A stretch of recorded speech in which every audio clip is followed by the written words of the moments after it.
Hey everyone, welcome to Be the Change. My name is Lily Mott, and today's episode is about how change comes when you're ready for the criticisms and compliments. I am really excited to share this guest story with you because she is doing some incredible digital and in-person activism.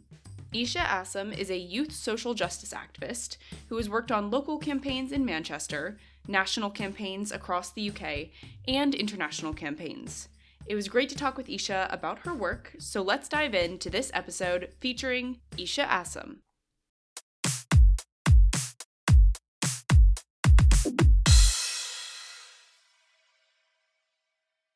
My name is Ishaa Asim. I'm a youth social justice activist, and I have done campaigns. I've done a lot of things nationally, internationally, and locally. I'd say I started my work pretty young in primary school, from when I started an eco club and being a playground friend, is helping out the young people.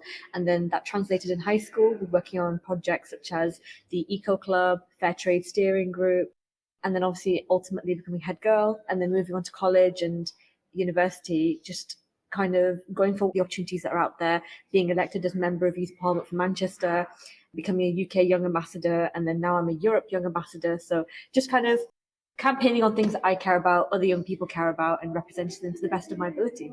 I love that. I think that's a great overview.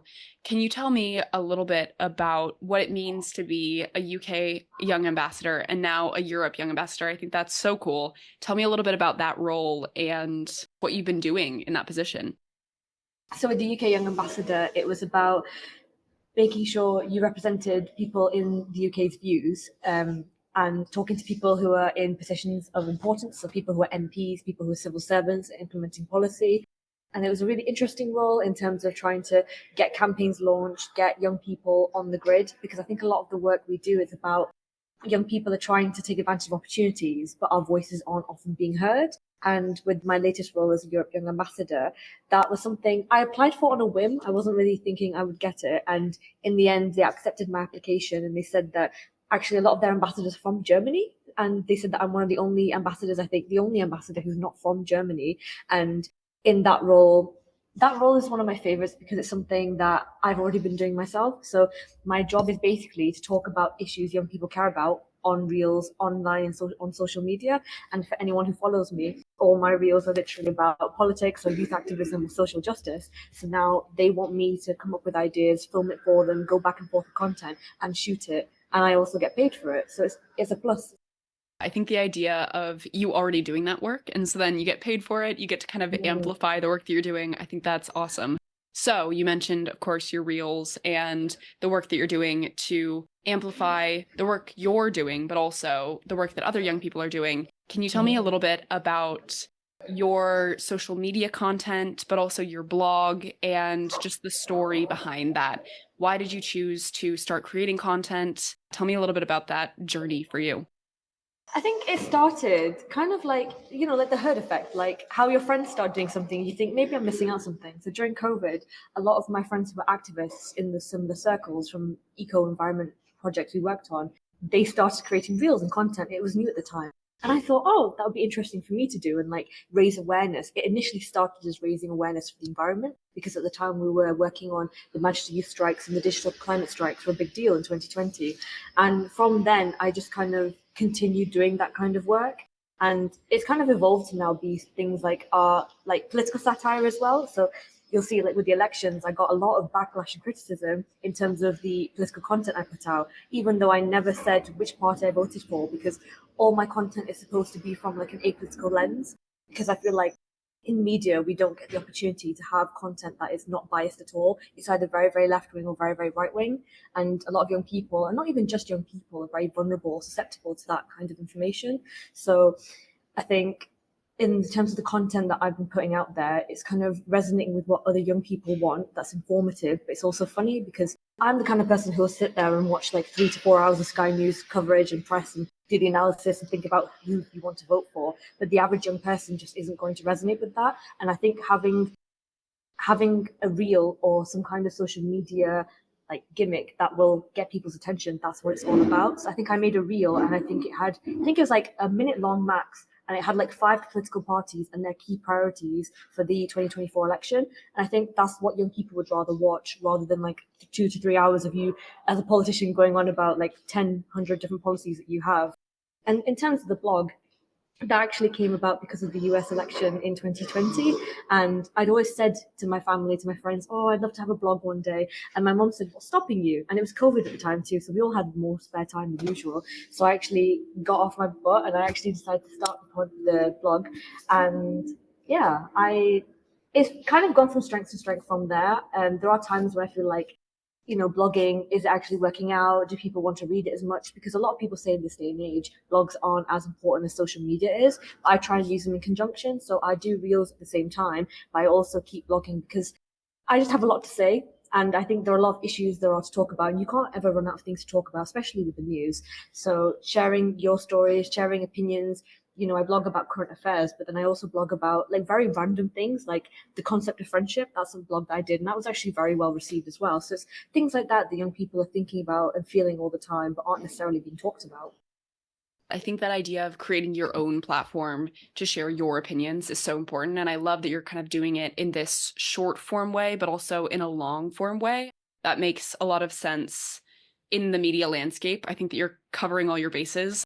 I guess I want to rewind a little bit, and I would love for you to tell me about what got you interested in these leadership positions and in youth politics and social action in the first place. Can you tell me about what that was like for you? I feel like I kind of skipped ahead and dove right into what you're doing now, but what inspired you to get started with all of this? I was always, like I said, involved to some extent because in primary school, our teachers said to us to run for these positions. And then when I got to high school, a couple of teachers of mine, they told one of my friends to go into an assembly and talk about fair trade goods. And because I was friends with her and I was more confident, she wanted me to do it with her. So I went with her. I just said what I had to say and then I left. And I thought, that's not something I would have volunteered myself for, but I really enjoyed it. So I ended up doing a lot more fair trade presentations in school. And by the time I left school, I'd done like so many presentations to every different year group on different issues, such as fair trade, such as AIDS, such as women's rights, such as elections. It actually came to the point where I think in 2015, no, 2017, we had a general election, and I forced my school to do a mock election to see how our school would have voted. And it's like things like that, like having the opportunity, if we didn't have the opportunity to speak out in our assemblies and talk about issues that we want to campaign or talk about, without those opportunities, you wouldn't have people doing what we're doing today. And like the people that I know as well who are activists, they had to have opportunities at school and other places. And because I'd been doing different campaigns at school, I ended up becoming head girl because I applied for the position. When they asked me why I wanted to go for the role, it seemed like a natural conclusion because I'd already spearheaded different campaigns. I'd worked with teachers before on different issues. And in terms of leadership positions, running for member of youth parliament, I got that in 2019. I was elected, but that was on my third go. So a lot of people just think that, oh, it's easy for you. You've always been head girl. You got to be youth MP. You got this role, that role. But there are so many other roles behind the scenes that people don't see, you don't get. And at the same time, the roles we have, we've spent a lot of time getting there. And even with that, I got to the point where I thought, oh, if I keep failing, clearly it's not for me. But then also, it's not just about getting that role. It's about the work that you're doing for that role behind the scenes. So even when I wasn't youth MP, I was still working as a Manchester Youth Councillor on valuable projects. I really think it's great that you brought up that point about the behind the scenes work, because I think that is such an important point. We see all of these wins on LinkedIn. I think that's a big thing now too. You see everybody's celebrations and you see the big news, but sometimes you don't always think about the hours of work and the emails and the phone calls and all of the applications that went into those wins. So I think that's such an important point to bring up. As far as the work that's coming up for you and what you're doing now, what's next for you? Where are you taking your social action and this journey you're on? What's next? I think definitely continuing my Europe Young Ambassador role in terms of keep on producing content young people want. So I share my story and I ask people what do they want to see in terms of issues, because there are things that people are thinking about that they don't get. And I think that's something I get from being youth MP, and because I was like a school rep, like you're in a position where you're representing other people. So yes, it's okay for you to give your recommendations, but there's that level of accountability that, there are people who are living their everyday lives who want to have a say. And of course, I am elected technically in my role, but you're not an official like an MP or something. But I still feel like you want that connect. You want to reach out to the people you're representing and ask them what do they want, because I think that's something you lose as you get older.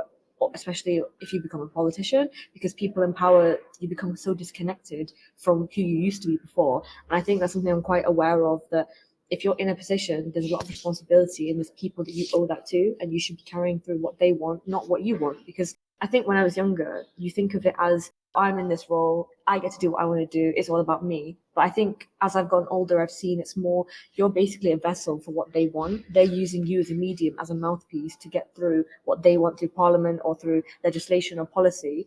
So for me, in the next few years, I'm studying at the minute, I'm studying law, just kind of getting my career on, like starting working and things like that. But also, I think activism in terms of like politics or civil service, doing something in terms of social media or social justice. I don't think that's something I would quit anytime soon. I think it's something that has now been part of my life for so long that I just couldn't survive without it. It's something that's just part of me. And I think I would struggle without it. If you said to me to just do like a normal job, 9 to 5, there are never going to be issues that we do not need to campaign on, because unfortunately there are many things that aren't right with the world. And even in the UK, given the direction that we're headed in as well, I think there's plenty of things that people need to be speaking out about. I think that was very well said. And I think it definitely sounds like you're so passionate about the work that you're doing. And I also can't imagine you just turning that off. So I'm excited to stay in touch and see where you go from here. I have one more question for you. And you've been doing all of these different roles and you've been touching so many different campaigns and you're passionate about so many different issues. And I think you'll have a great answer. Lots of young people want to make change and want to get involved in this work, but they might not know how to get started. What advice would you want to share with those people who might be listening? It's something I've been struggling with lately, because I think, I don't know if you've seen, but I've had a recent issue with one of my youth organisations where I suffered a case of mistreatment, and I went through the official process for 2 years with complaints and it hasn't resulted in anything. So my complaint was upheld, but I actually haven't had anything substantial in terms of outcomes, tangible outcomes, in terms of policy changes or their safeguarding practices. And I was feeling like, what was the point? I feel a bit like a failure. I shouldn't have maybe complained. But a lot of people reached out to me and said that if you hadn't complained, if you hadn't brought attention to these issues, other young people wouldn't have known what had happened with this organization. And even though nothing has happened, you basically change things for the people because you've brought awareness and other organizations are taking note. So I think when young people are thinking about, should we take the step? What can I do for change? I think that anything you think you can do that will make a difference, you should go for it at the same time, because there are obviously a lot of different viewpoints and people will criticize you and some people compliment you, especially given with our role. I think what's hard is how public it is, because a lot of people do a lot of work that we do, but privately. And that is as good as what we do. But I think with public nature, it can be quite daunting because there are a lot of people watching you. And again, people criticize, some people compliment. And I think you have to be brave. But I think that does come with time, and it depends on the support network you have around you. But if you ask me if I regret the decisions that I've made over the last 2 years, I would say no, because while it has been tough, I think that making a complaint, sharing my journey on a public platform, that has helped other people go through what I've gone through. And I think they've been able to share their stories with me. And even though they haven't gone online and blogged about it or tweeted about it or done reels about it, they've had that confidence and that outlet in sharing their story with me, telling me what they've gone through and saying that I'm really happy that you've said it because I couldn't have done that. So I think when you're thinking about enacting change, it's not necessarily just about what you can do, it's about what you could do for other people with the skills that you have.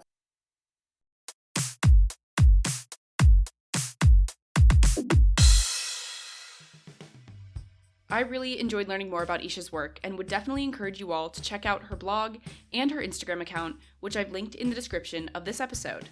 I really resonated with a lot of what Ishaa shared throughout this conversation, and I want to highlight 2 of the pieces of advice that she shared that I absolutely loved. The first was her very last point about how enacting change isn't only about what you want to do, but it's also about what you can do for other people with the skills you have. It's so important to think about how you can use your own skills to support other people and think about what others need, rather than just doing what you think is right for you, what you think is right for them, or what you want to do. Secondly, and the final point I'll leave you with, was Ishaa's advice about criticism and compliments. Often, especially with making change, there will be people who love the work you're doing and support it wholeheartedly. On the other hand, there might be people who disagree or don't support the work you're doing. The ups and the downs, but mostly the downs, are things that you have to prepare yourself to navigate and persevere through. And Isha's story is a great example of how change comes when you're ready for the criticisms and compliments.